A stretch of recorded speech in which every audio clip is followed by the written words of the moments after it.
Our topic for today is VAT compliance regarding Philippines. So if ever it's VAT compliance po, ibig sabihin we need to discuss the items of VAT. That is output and input VAT. So for today, we'll discuss output VAT and input VAT and what are the necessary compliance as to these items.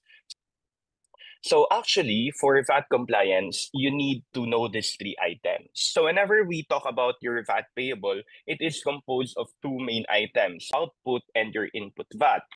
Now, what are the items of our output VAT? Actually, our output VAT can be considered classified into these different items. So we have exempt sale, we have actual, we have deemed sale, we have export sale, and we have government sale. Now, the first concept that I want you to remember is that whenever you create an invoice, you need to properly tag your sale. So if ever we are issuing an invoice, meron po dun sa invoice sa baba niyan, if you are a VAT registered taxpayer, kung anong type ba siya ng VAT transaction.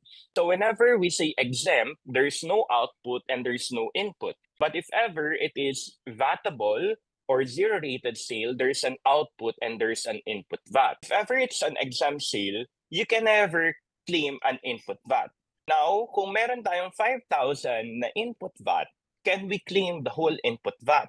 Our answer there is, whenever there's an exempt sale, you cannot claim the input VAT. Okay? Now, we said earlier that if ever that is a zero-rated sale, if that is a exempt sale, no output, no input. While for zero-rated and VATable, there's output and there's input. So in short, if ever we have input VAT amounting to 5,000 pesos, the question here is, can you claim this input VAT in full? The answer is no. Because I encountered clients that if ever they have exempt sale, they still claim all their input VAT. That is incorrect.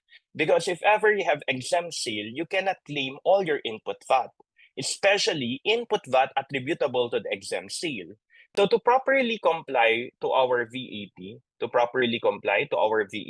again, the following should be known by you.